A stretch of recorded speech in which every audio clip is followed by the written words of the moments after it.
आज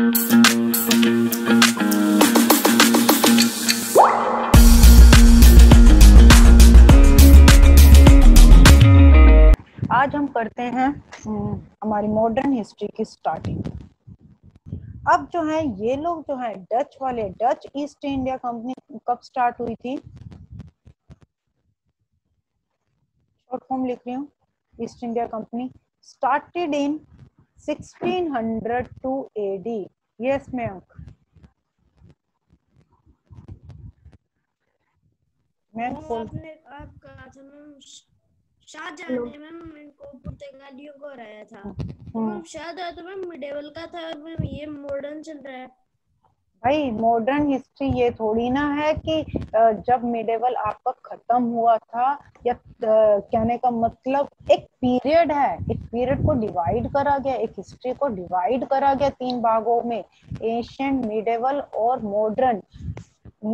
क्या मतलब है? ये जो है अभी के नहीं आए हुए हैं, ये ऑलरेडी पहले ही एग्जिस्ट कर गए थे, लेकिन इनको मॉडर्न हिस्ट्री में इसलिए काउंट करा जाता है क्योंकि ये जो है जितने भी थे ये बाहर के लोग थे। बाहर के लोग इन द सेंस ये दूसरी कंट्री से आए हुए लोग थे, जिन्होंने एक मॉडर्न चीजें, इन्होंने जैसे फैक्ट्री सेटअप करी, इन्होंने एक जो है चाहते थे कि इंडिया पर हम रूल करें, पैसा कमाएं।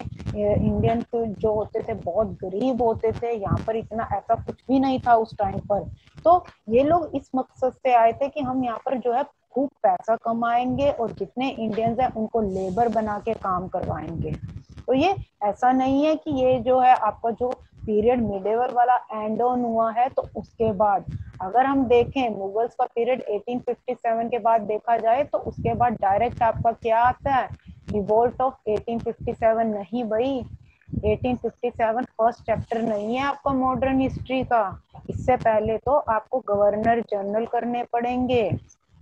उससे पहले आपको Europeans first chapter, advent of Europeans, इनका मॉडर्न हिस्ट्री में कैसे आगमन हुआ था, कैसे मॉडर्न हिस्ट्री स्टार्ट हुई थी, तो ये भागों में बांटी गई है। समझ आ गई बात? अभी गवर्नर जनरल भी बीच में आएंगे, किस टाइम पे क्या क्या हुआ था। चलिए, the next one is Dutch. Started in ये लोग जो हैं, जो डच वाले लोग हैं, ये नीदरलैंड के लोग थे, नीदरलैंड कंट्री के, और ये 1602 में जो है ये लोग आए थे यहाँ पर। एस्टेब्लिश जो है इन्होंने अपने आप को 1602 में करा था। And in 1602 they were the first one. 1602 में जो है ये पहले ऐसे यूरोपियन हैं, अब यहाँ बात यूरोपियन की चल रही है तो यूरोपियन ही यूज होगा। They were the first European who opened IPO। IPO होता है इनिशियल पब्लिक ऑफरिंग, जैसे कि ट्रेड प्राइम मोटिव था, तो ये इनिशियल पब्लिक ऑफरिंग इतना याद कर लो कि ये शेयर से रिलेटेड है, दैट्स इट, और ज्यादा लर्न करने की जरूरत नहीं है। ये आपका एक तरह से पब्लिक ऑफरिंग है, जहां पर कि जो कंपनी के जो शेयर्स हैं वो जो है वो बांट दिए जाते हैं, वो बेच दिए जाते हैं, किनको? इन्वेस्टर्स को, और रिटेल इन्वेस्टर्स हैं उनको भी। क्लियर? सिर्फ इतना याद कर लो, इससे ज्यादा जानने की जरूरत नहीं। ये पूछा जा सकता है आपसे कि इनिशियल पब्लिक ऑफरिंग जो है कौन सी ईस्ट इंडिया कंपनी में स्टार्ट हुई थी? Answer will be Dutch. Simple. अगर वो पूछते हैं सन, तो आंसर आ जाएगा 1602 में। कब? नेक्स्ट है, अब जैसा कि ये अपनी कंपनी प्राइम मोटिव तो यही था इनका, अब इन्होंने अपनी जो है पहली जो फैक्ट्री है, जो डच हैं, जो नीदरलैंड के लोग हैं, कहाँ पर सेटअप करी थी? They have set up their first factory in Masulipatnam which is in Andhra Pradesh. यहाँ पर जो है इन्होंने जो है अपनी फैक्ट्री को जो है इन्होंने सेटअप करा था। अब सिर्फ यही नहीं, इन्होंने और फैक्ट्रीज भी सेटअप करी थी, लाइक कैलीकट में भी इन्होंने अपनी फैक्ट्री को खोला था। क्लियर? देन पटना में भी है इन्होंने अपनी, विच इज इन बिहार, वहां पर भी इन्होंने इस तरीके से जो है इन्होंने अपनी अपनी फैक्ट्रीज धीरे धीरे करके अलग अलग जगहों पर जो है खोलनी शुरू कर दी थी, सो दैट ये व्यापार कर सकें। अब जो है आपके जो है डच जो है इनका कोई बहुत बड़ा रोल नहीं है, they didn't play a vital role, vital role means important, clear. तो इन लोगों को जो है इन्होंने अपने आप को बहुत ज्यादा, नीदरलैंड आज भी आप देखोगे नीदरलैंड एक छोटी सी ही जो है कंट्री है, तो ये लोग अपने आप को ज्यादा सरवाइव नहीं कर पाए। अब इन लोगों को भगाने में, हराने में सबसे बड़ा हाथ कितना था, ब्रिटिशर्स तो बहुत पावरफुल थे। Britishers played a vital role to defeat Dutch, Dutch को हराने में जो है ब्रिटिशर्स का जो है सबसे बड़ा रोल रहा है। यहाँ पर आपका जो है डच जो है नीदरलैंड वाला एरिया, सिर्फ हमने ये जो है यूरोपियंस का जो एडवेंट है, जो इनका आना है, इसमें हमने सिर्फ ये चीजें याद करनी कि इन्होंने फैक्ट्री कहाँ सेटअप करी, कौन से सन में सेटअप करी, क्या स्टार्ट करा, these are the important things, nothing else. और ये लोग कब विजिट करे। यस उत्कर्ष। मैम ये नेदरलैंड से है तो तब भी इनको यूरोपियन क्यों कहा जाता था? बहुत डिस्टर्ब, हाँ जी दोबारा बोलो क्वेश्चन अपना, डिस्टर्बेंस आ रही है आपके यहाँ से, रिपीट इट अगेन।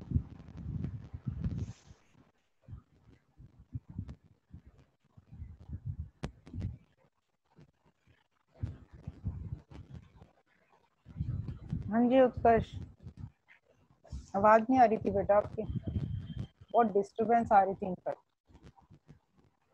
चलिए नेक्स्ट आते हैं हमारे जो है ब्रिटिशर्स, जिन्हें हम बोलते हैं English east India company.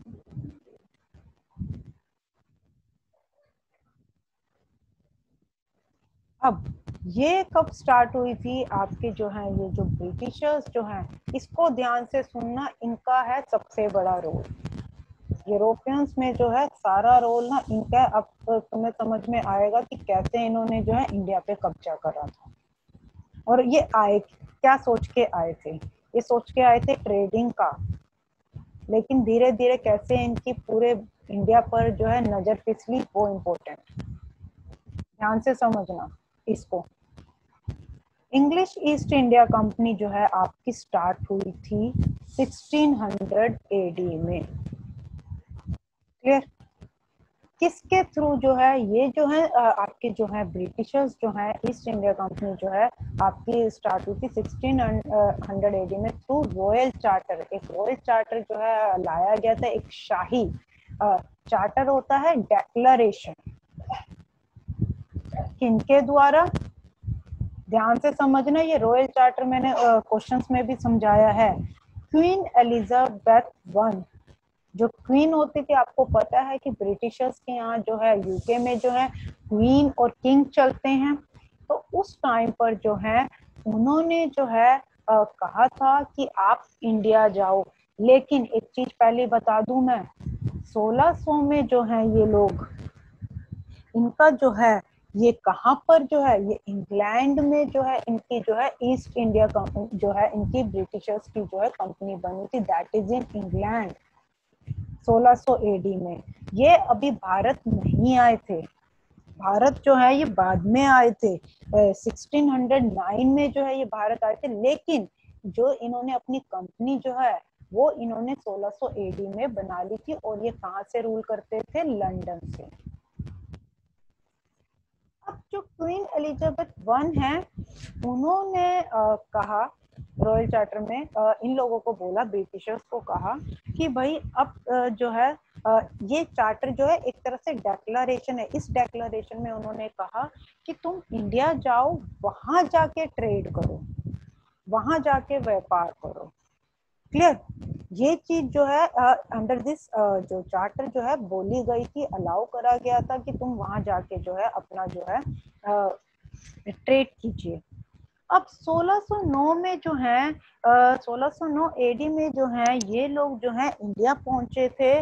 British east India company जो है रीच्ड इन ए शिप के थ्रू। जैसा कि मैं बताती थी, इनका टारगेट वो वाली जगह होती थी, वो वाले एरियाज होते थे जो कि समुद्र के नियर बाय होता था, क्योंकि इनके आने और जाने का रास्ता जो होता था दैट वाज शिपिंग।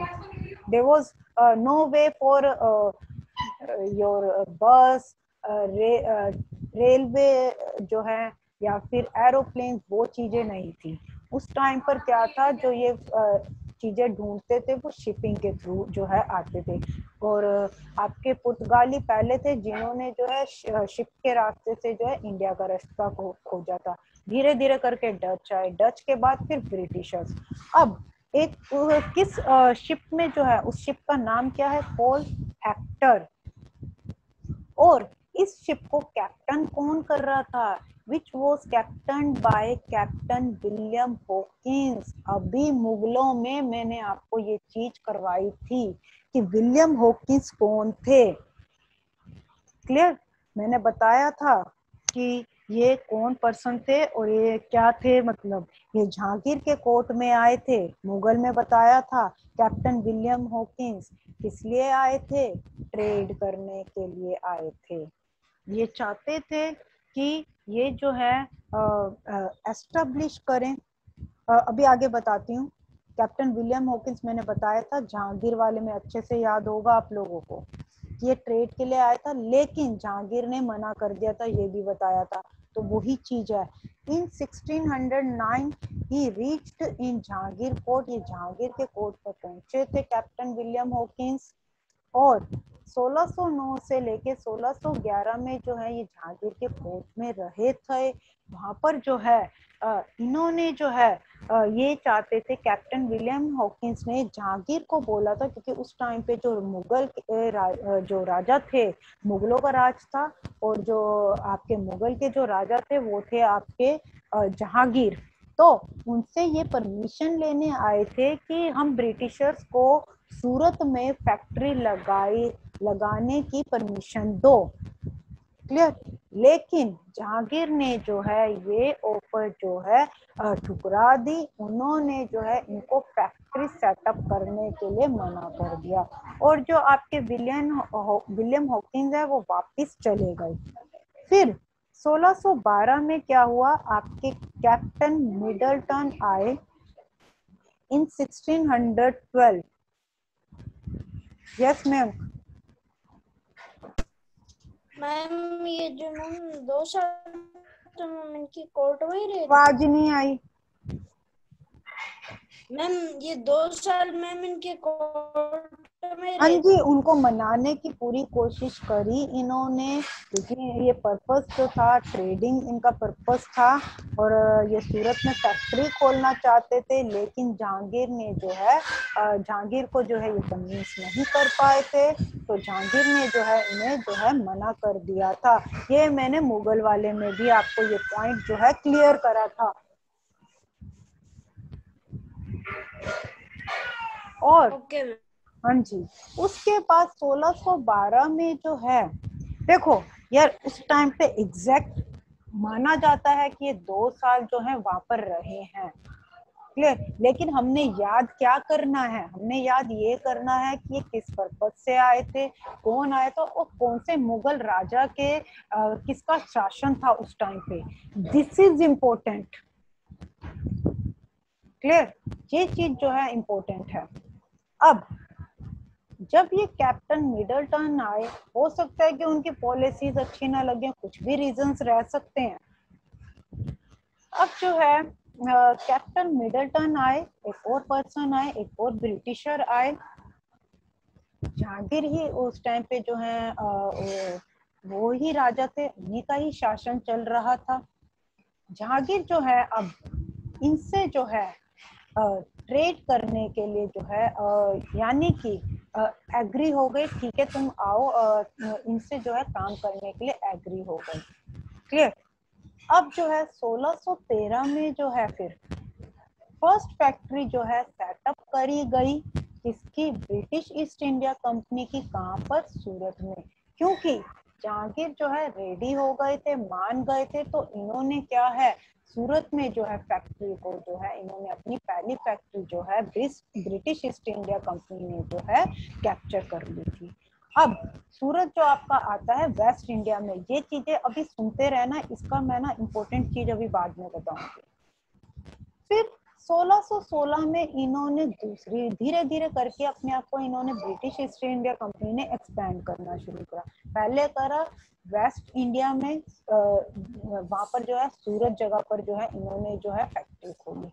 दूसरी जगह इन्होंने करा मसूलीपट्टनम में फैक्ट्री खोली, clear, which is in Andhra Pradesh. तो भैया साउथ में भी इन्होंने अपना साउथ में भी अपनी जो है एक फैक्ट्री खोल ली। देन उसके बाद 1633 ब्रिटिशर्स किस तरीके से बढ़ते गए, 1633 में बालासोर नाम की एक जगह है, that is in district Odisha, वहां पर इन्होंने तीसरी फैक्ट्री जो है अपनी जो है एस्टेब्लिश कर दी। वो एरिया था आपका ईस्ट का। अब क्या हुआ, धीरे धीरे करके जो है ये अपना जो ट्रेड जो है बढ़ाते जा रहे थे। एक चीज मैं बताऊंगी कि 1633 में जो है उस टाइम पर उन शहरों की, जैसे कि मैं ऑलरेडी बता चुकी हूँ कि उस टाइम पे जो है उन शहरों की इम्पोर्टेंस हुआ करती थी जो समुद्र के किनारे होते थे। तो ब्रिटिशर्स की जो सारी आइज थी ना वो थी ईस्ट पर, सारी की सारी, क्योंकि यहाँ पर एक तो ट्रेड करना इजी, ट्रेड यहाँ पर होता था, यहाँ से इनको कमाई बहुत अच्छी होती थी। तो इनके माइंड में आया कि हमने ईस्ट पे कब्जा करना है, क्लियर। फिर इन्होंने क्या करा, इन्होंने उसके बाद 1637 में इन्होंने एक जगह जो है ब्रिटिशर्स को एक मद्रास वाला एरिया मिला, ध्यान से सुनना इस चीज को, एक मद्रास वाला एरिया मिला जो पूरा खाली था, पूरा बंजर था, यानी कि मद्रास जो था there was nothing established on that land, Madras में कुछ भी नहीं था, एक खाली बंजर जो जगह थी, तो ये खाली पड़ा था। जो कि जो राजा थे उस टाइम पे जो रूल कर रहे थे उनके तो किसी काम नहीं आ रही थी ये धरती, जो ये मद्रास वाला एरिया है उनके किसी काम नहीं आ रहा था, उनकी ना तो कोई कमाई हो रही थी। लेकिन ब्रिटिशर्स ने जो है इसको जो है उन्होंने लीज पर ले लिया, ब्रिटिशर्स ने, ध्यान से सुनना, ब्रिटिशर्स ने ये जो खाली जगह थी मद्रास वाली, अब इन 1639 इन्होंने क्या करा कि एक जो है फोर्ट जो है वो एस्टेब्लिश करा, उस फोर्ट का नाम था सेंट जॉर्ज, क्लियर। अब ये जो है आपका जो है इसको, इस जो फोर्ट को जो है साउथ इंडिया का हेडक्वार्टर बना दिया ब्रिटिशर्स ने अपना। अब ये ध्यान से सुनना कि ये मैं क्यों वेस्ट साउथ ईस्ट कर रही थी, इस रीजन से साउथ में इन्होंने एक फोर्ट जो है किला बनाया 1639 में, सेंट जॉर्ज नाम का जो वो किला था वहां एस्टेब्लिश कर दिया, और उसको क्या कंसीडर कर दिया इन्होंने साउथ इंडिया का हेडक्वार्टर। जैसे ही उस टाइम पे राजा को ये बात पता चली कि ब्रिटिशर्स ने जो है कि इन्होंने किला जो है बना दिया है, तो राजा इन लोगों के पास आए, ब्रिटिशर्स के पास।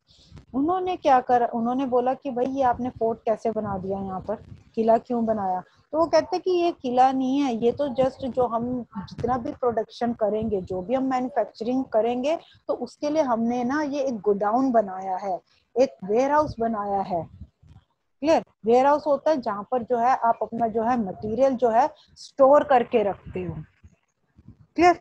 इन्होंने उस टाइम पे बात को इस तरीके से टाल दिया, इस तरीके से, तो राजा ने भी इस चीज को सीरियसली नहीं लिया, बल्कि बट बहुत ध्यान से सुनना, बहुत इंपॉर्टेंट पॉइंट बता रही हूँ, इनके फोर्ट बनाने का जो मकसद था, ये जो है डिफेंस के लिए जो है अपना फोर्ट बना रहे थे, ये वहां पर प्लानिंग प्लॉटिंग कर रहे थे कि किस तरीके से जो है इन लोगों को इंडिया पे जो है कब्जा करा जाए, कैसे इन राजाओं के खिलाफ जो है लड़ाई करी जाए, किस तरीके से इनसे लड़ा जाए। उस टाइम पे तो इन्होंने राजा को बोल दिया कि नहीं भाई, हमने तो ये गोडाउन बनाए जहाँ पर हम अपना मटेरियल जो है स्टोर करके रखेंगे, बट वहां पर इनकी प्लानिंग्स चल रही थी, मीटिंग्स चल रही थी, कैसे राजाओं के लिए आक्रमण करा जाए, कैसे लड़ाई लड़ी जाए, क्या चीज करी जाए। अब उसके बाद जो है 1661 में क्या हुआ, इन लोगों की जो है एक जो पोर्टुगीज किंग है, उन्होंने जो है अपनी सिस्टर की मैरिज जो है ब्रिटिश किंग चार्ल्स वन से करवा दी। क्लियर। जो एक पोर्टुगीज किंग थे, उन्होंने अपनी बहन की, अपनी सिस्टर की मैरिज जो है ब्रिटिश किंग चार्ल्स वन के साथ करवाई, शादी हुई। अब वहां से इनको फायदा क्या हुआ, पोर्टुगीज ने क्या करा, उस किंग को, जैसे कि डोरी उस टाइम पे चलता ही था, उन्होंने क्या करा, बॉम्बे वाला जो एरिया है इस पोर्टुगीज ने जो है एज ए डोरी जो है उस ब्रिटिश किंग को दे दिया, यानी कि अब बॉम्बे वाली जगह भी है इनके कब्जे में आ गई। क्लियर। 1668 में क्या हुआ, इन्होंने उसी बॉम्बे में, वेट करिए मैं अंक, 1668 में उस वहां पर इन्होंने क्या करा, उस जगह पर जो बॉम्बे जो इनको एज ए डोरी मिली थी पोर्टुगीज से, क्लियर, इन्होंने उस बॉम्बे को जो है वहां पर फिर एक फोर्ट बना दिया और उसको हेडक्वार्टर बना दिया, किसका, वेस्ट इंडिया का। वेस्ट इंडिया का जो है इन्होंने जो है इसको हेडक्वार्टर, ताकि हम वेस्ट को भी कैप्चर कर सके, क्योंकि वेस्ट में जो राजा है उसके अगेंस्ट भी तो प्लानिंग प्लॉटिंग करनी थी। अगर हमें इंडिया को पूरे तरीके से कब्जे में करना है तो हमें सारे नॉर्थ साउथ ईस्ट वेस्ट सब कैप्चर करने पड़ेंगे ना। लेकिन नॉर्थ इसलिए कैप्चर नहीं होता था, नॉर्थ वाला जो एरिया होता था वो लैंड वाला एरिया होता था, जैसे कि मैं बिगनिंग में बता चुकी हूँ, ये ट्रेड करने के लिए आते थे, तो जो इनका जो मोटिव होता था वो उन जगहों पर कब्जा करते थे जो कि इनको ट्रेड करने में आसानी है। समुद्र के नियर बाय जो एरियाज होते थे, जो सिटीज होती थी, वो इनका जो है प्राइम मोटिव रहता था उन पे अटैक करना। अब Britishers wanted to capture east area as it is more feasible, feasible means convenient, possible, convenient कह लो या पॉसिबल कह लो, दोनों एक चीज है। क्लियर। ट्रेडिंग के लिए इनका ऐसा मानना था ब्रिटिशर्स का कि हमें ना ईस्ट एरिया कैप्चर करना है, क्योंकि यहाँ पर जो है ट्रेडिंग सबसे ज्यादा होती थी और फायदा इन लोगों को, ब्रिटिशर्स को बहुत, और यहाँ से इनकी कमाई जो है अच्छी हो रही थी। अब इन दैट केस इन लोगों ने क्या करा, 1696 में एक गांव हुआ करता था, विलेज गोविंदपुर, एक होता था कैलिकटा, ये दोनों गांव होते थे। इन दोनों को जो कंबाइन करके जो है इन्होंने एक टाउन बना दिया, एक सिटी बना दिया, कोल्ड कैलकटा। जो आज के टाइम में आप कैलकटा देखते हो ना, basically it is a combination of these two villages, ये इन दो विलेजेस का जो है कॉम्बिनेशन है। क्लियर। एक चीज और मैं बताती हूँ कि जब ये ईस्ट वाला एरिया जो है ये कैप्चर करना चाहते थे, वेट करिए, अब जो है इन्होंने क्या करा, उसके बाद जो है इन्होंने जो है फोर्ट बनाया सेंट विलियम्स।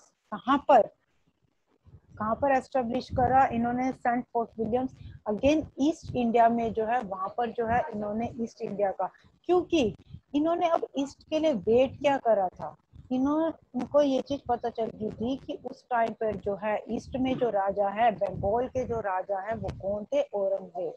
औरंगजेब आपको बताया था कि बहुत ही क्रूर आदमी है, औरंगजेब हम पढ़ चुके हैं। क्लियर। ये पंगा नहीं लेना चाहते थे इस बंदे से ब्रिटिशर्स, ध्यान से सुनना ये स्टोरी। अब जो है इनको पता चल गया था कि ईस्ट में जो है बंगाल में जो है भैया हम औरंगजेब रूल कर रहा है, और ये लड़ाई जो है करना नहीं चाहते थे ब्रिटिशर्स, इस बंदे से पंगा नहीं लेना चाहते थे। वो किस चीज का वेट कर रहे थे, इसकी जो है डेथ का, कि हमें थोड़ा और इंतजार करना पड़ेगा, जब इसकी डेथ हो जाएगी तो फिर हम जो है पंगा लेंगे। अब 1707 में जो है औरंगजेब की जब डेथ हुई, उसके बाद जो है औरंगजेब की डेथ के बाद, जैसा कि मैंने आपको जो है अभी जो है लास्ट लेक्चर जो हमारा मुगल्स वाला था उसमें भी बताया था कि औरंगजेब के बाद जो है बहुत कम पावरफुल रूलर्स आए थे, और वही चीज जो है ब्रिटिशर्स के लिए फायदे का जो है रूप बनी। कैसे फायदे का रूप बनी? ये पावरफुल बंदा था, इसकी हो गई डेथ। इसके बाद जो रूलर्स आए, जो मैंने बताया था कि लेटर मुगल्स वाला पीरियड है, जो मैंने अभी आपको होल्ड ऑन पे रख दिया है, क्योंकि वो इतने अच्छे रूलर्स नहीं थे तो वो इतने इंपॉर्टेंट भी नहीं है। इनके लिए ब्रिटिशर्स के लिए ना जो कैप्चर करना और आसान हो गया। अब उस टाइम पे ना जो मैं औरंगजेब वाली स्टोरी बता रही थी, ये जो है पंगा नहीं लेना चाहते थे, और अपने शासन को बढ़ाने के लिए ना औरंगजेब जो है, जैसे कि उसको पता चल ही गया था कि ईस्ट इंडिया कंपनी आई हुई है, ब्रिटिशर्स आए हुए हैं। अब ये बंदा जो था ना थोड़ा मनी माइंडेड था औरंगजेब, और जो ब्रिटिशर्स जो हैं इस पर्सन को क्या करते थे, टैक्स के रूप में भारी भरकम पैसा मिलता था। काफी पैसा जो है इनको in the form of tax जो है मिला करता था। किनको? राजाओं को। किसको? औरंगजेब को। किन से? ब्रिटिशर्स से। क्लियर? अब ये जो है ये चीज जब इनको मिली तो इन्होंने क्या करा, औरंगजेब ने क्या करा, ब्रिटिशर्स को बंगाल में व्यापार करने की अनुमति दे दी। ठीक है भैया तुम व्यापार कर सकते हो, क्योंकि बदले में इनको पता था औरंगजेब को कि हमें जो है पैसा मिलेगा। औरंगजेब को ये चीज नहीं समझ में आई थी कि ये बंदा भाई कैप्चर करना चाहता है पूरे इंडिया को। क्लियर? लेकिन अनफॉर्चुनेटली कह लो, फॉर्चुनेटली कह लो, कुछ भी कह लो, ये बंदा मर गया। यहाँ से ये लोग चौड़े हो गए ब्रिटिशर्स। उसके बाद के रूलर्स को तो इन्होंने कुछ समझा ही नहीं। 1717 में था ये भैया, आपके लेटर मुगल के राजा हैं फारूक शायर। फारूक शायर का टाइम पीरियड चल रहा था 1717 में। अब इन्होंने क्या कर दिया, ब्रिटिशर्स चौड़े हो गए, भैया हम तो टैक्स नहीं देते, क्योंकि ये बहुत टैक्स दे रहे थे। इनकी फैक्ट्रीज जो चल रही थी, जो जगह इन्होंने लीज पे ले रखी थी मद्रास की, तो और टैक्स भी जो जितनी भी इनकी कंपनियां थी उससे फैक्ट्रीज वो जो है टैक्स भी दे रहे थे। क्लियर? तो अब इन्होंने सोचा कि हमारा जो है दबदबा जो है बढ़ रहा है ब्रिटिशर्स को, इन रूलर्स को इन्होंने कुछ नहीं, इन्होंने मना कर दिया। अब फारूक शायर को पता था कि हम कमजोर तो हैं ही है। इन्होंने क्या करा, उसने भैया इनको एक परमिशन ग्रांट कर दी। क्या परमिशन दी? कि ठीक है आप टैक्स फ्री ट्रेड कर सकते हो, यानी कि आपको अब टैक्स नहीं देना पड़ेगा, आप फ्री में व्यापार कर सकते हो, आपको हम लोगों को टैक्स देने की जरूरत नहीं है। Then what happened after that? 1757 में क्या हुआ? लड़ाई हुई। ब्रिटिशर्स जैसे कि वो धीरे धीरे पावरफुल हो गए मुगल्स पीरियड में भी। इसके बाद जो है इन्होंने जो है परमिशन दे दी। क्लियर? परमिशन मिलने के बाद इन्होंने क्या करा भाई, अभी तक तो सिर्फ इन्होंने क्या करा था, ये अपने बिजनेस को एक्सपेंड कर रहे थे, उसमें सक्सेसफुल होते गए होते गए होते गए होते गए। ब्रिटिशर्स का कभी मकसद ये नहीं था कि इंडिया को हटाने का, लेकिन इनको अपने ऊपर ही बिलीव नहीं था कि ये किस तरीके से चीजों को हथियाए जा रहे थे, हथियाए जा रहे थे। फिर इनका मोटिव बना कि भैया लड़ाई की तरफ आ जाओ, क्योंकि अब हम स्ट्रॉन्ग बन गए हैं, हमने अपना जो है एक फाउंडेशन जो है हमने जो है इंडिया में जमा ली है, चाहे वो वेस्ट हो, चाहे वो साउथ हो, चाहे वो ईस्ट हो, हमारा दबदबा अच्छा हो गया है। ब्रिटिशर्स ने किनको डिफीट करा 1717 में? Nawab of Bengal Sirajuddaulah, battle of Plassey.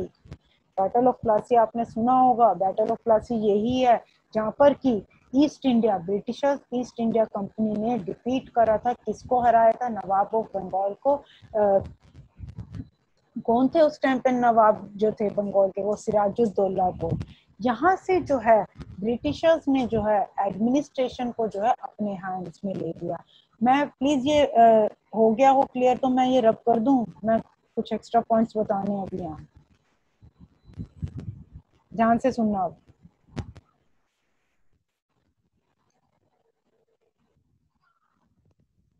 अब क्या हुआ था, जब बैटल ऑफ प्लासी जो है 1757 में लड़ी गई थी ईस्ट इंडिया कंपनी द्वारा, जहाँ पर कि इन्होंने सिराजुद्दौला को हरा दिया था। अब वहां पर जो है उस टाइम पे एडमिनिस्ट्रेशन है जो वो 3 तरीके से वर्क करती थी। एक आपका एडमिन डिपार्टमेंट हो गया, एक आपका हो गया फाइनेंस, फाइनेंस मीन्स विथ पैसे से, और तीसरा होता था जुडिशियल सिस्टम। इन्होंने क्या करा भाई, अंग्रेजों ने अब ये जीत गए थे, इन्होंने जो है मीटिंग रखी इनके साथ, नवाब के साथ। वहां पर इन्होंने क्या करा कि जो दीवानी राइट्स हैं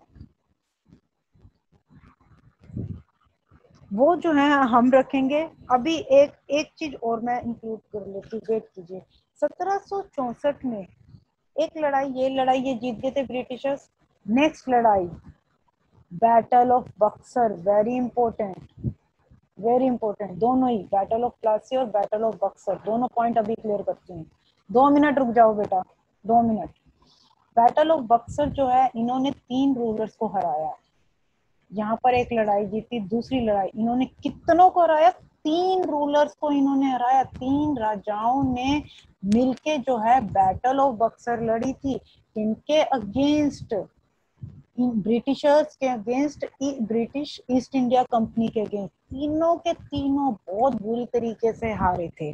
आपका मीर कासिम, वो 3 रूलर्स कौन से थे, मुर्शिद कुली खान और शाह आलम टू, तीनों को जो है इन्होंने जो है बहुत बुरी तरीके से हराया।